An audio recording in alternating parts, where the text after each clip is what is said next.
Right online మోసాలు చేస్తున్న ముఠాను పట్టుకున్నారు హైదరాబాద్ సైబర్ క్రైమ్ పోలీసులు. బ్యాంక్ మేనేజర్తో పాటు 52 మందిని అరెస్ట్ చేశారు పోలీసులు. రైట్ ఇదే అంశానికి సంబంధించి సివి ఆనంద్ మాట్లాడుతున్నారు. ఇప్పుడు లైవ్ చూద్దాం. ఆర్బిఎల్ బ్యాంక్ బెంగళూరు రెండవ అతను Haroon Rashid, assistant vice president axis Bank Bengaluru. Tata Srinivasarao sales manager Kotak Mahindra Bank. ఈ ముగ్గురిని కూడా మిగతా నేరస్తుల్లో వారిని అరెస్ట్ చేయడం జరిగింది. మొదటి కేసు ఇది 93 లక్షల ట్రేడింగ్ ఫ్రాడ్. ఇది భారతదేశంలోనే కాదు, నేపాల్ మరియు చైనా అక్కడ కూడా విస్తరించింది ఈ కేసు. దీంట్లో Shubham Kumar Jha deputy manager, Arun Rashid assistant vice president axis Bank మరియు R Mohan fabrication business owner టీనియా బెంగళూరు. ముగ్గురు కూడా బెంగళూరుకు సంబంధించిన వారు ఈ కేసులో పూర్తి స్థాయిలో నిమగ్నమై ఉన్నారు, ఇన్వాల్వ్మెంట్ ఉంది. దీంట్లో ముఖ్యంగా ఏం జరిగిందంటే, ఎవరైతే విక్టిమ్ ఉన్నారో అతను ఫేస్బుక్ బ్రౌజింగ్ చేస్తున్న సందర్భంలో అతనికి ఒక వాట్సాప్ గ్రూప్ తో తారసపడింది. ఆ వాట్సాప్ గ్రూప్ పేరు C105.BlackRock Capital Stock Mentoring Group. అంటే ఇటువంటివన్నీ చాలా గ్రూప్స్, చాలా ఇటువంటి వాట్సాప్ గ్రూప్స్ కానివ్వండి, టెలిగ్రామ్ గ్రూప్స్ కానివ్వండి ఏర్పాటు చేస్తున్నారు ఈ ఫ్రాడ్స్టర్స్. దాంట్లో ఇటువంటి విక్టిమ్స్ ని ఆకర్షించి దాంట్లో లాగుతున్నారు. సో ముఖ్యంగా అందరు గుర్తుపెట్టుకున్నది ఏంటంటే, ఇటువంటివి ఏది కూడా జాయిన్ కావద్దు. ఇవన్నీ ఫేక్ గ్రూప్స్. మిమ్మల్ని లొంగుపరుచుకొని దాని తర్వాత మోసం చేయడం అనేది దీని ఉద్దేశం. దీంట్లో ఎవరు కూడా ఇప్పటివరకు లాభపడలేదు. సో దీంట్లో అతను ఫస్ట్ అదంతా చూసి జాయిన్ అయిన తర్వాత అతనికి ఫేక్ కన్వర్జేషన్స్ ఉంటాయి.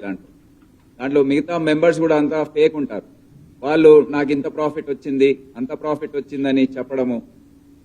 వీరు ఎవరైతే జాయిన్ అవుతారో వారు దానికి వారికి ఆకర్షణ అనేది ఏర్పడడం. అరే ఆశ అంటే ముఖ్యంగా దీంట్లో గ్రీడ్, ఆశ ఏదైతే ఉందో అది మూల కారణం ఈ సైబర్ ఫ్రాడ్. సో ఇతను కూడా జాయిన్ అయ్యాడు. జాయిన్ అయ్యి ముందు 40,000 దాంట్లో ఇన్వెస్ట్ చేశాడు. 40,000 ఇన్వెస్ట్ చేసిన తర్వాత ఆయనకి ఇనీషియల్ గా కొద్దిగా ప్రాఫిట్ చూపించారు. అది చూసి మురిసిపోయి ఇతను మళ్ళీ ఆశ పెరిగి దాని తర్వాత IPOs కూడా వస్తున్నాయి, దాంట్లో ఇన్వెస్ట్ చేయాలని చెప్పడం. కొద్దిగా ఇన్వెస్ట్ చేసిన తర్వాత అనుమానం వచ్చింది ఇతనికి. వచ్చి కానీ ఆ సందర్భంలో నువ్వు ఇప్పుడు విత్డ్రా చేయడానికి లేదు, ఇంకా ఇంత మినిమం అమౌంట్ ఇంత అవుతే గానీ నువ్వు విత్డ్రా చేసుకోలేవని బెదిరించడము, ఒక విధంగా అతన్ని ఫిక్స్ చేయడం దాంట్లో. దాని తర్వాత నెక్స్ట్ ఫేజ్ లో 93 lakhs అతను ఇన్వెస్ట్ చేశాడు. 93 lakhs చేసిన తర్వాత అది మాట పెరిగి మొత్తం కూడా అతను రియలైజ్ అయ్యేసరికి మొత్తం అమౌంట్ కూడా అతని అకౌంట్ అంతా బ్లాక్ చేసేసి ఏ ఫోన్ కూడా ఆన్సర్ చేయకపోవడం ఇదంతా జరిగింది. సో దీంట్లో ముఖ్యంగా నోటీస్ చేసేది ఏంటంటే, ఈ శుభం కుమార్ జా, హరూన్ రషీద్ అండ్ ఆర్ మోహన్ వీళ్ళందరూ కూడా బ్యాంక్ ఆఫీషియల్స్ అవుతూ వీళ్ళు వందలాది మ్యూల్ బ్యాంక్ అకౌంట్స్ ఓపెన్ చేయించారు ఈ మొత్తం కేసులో. బ్యాంకింగ్ సిస్టంలో ఉన్న లోపాల గురించి వీళ్ళందరికీ చాలా బాగా తెలుసు.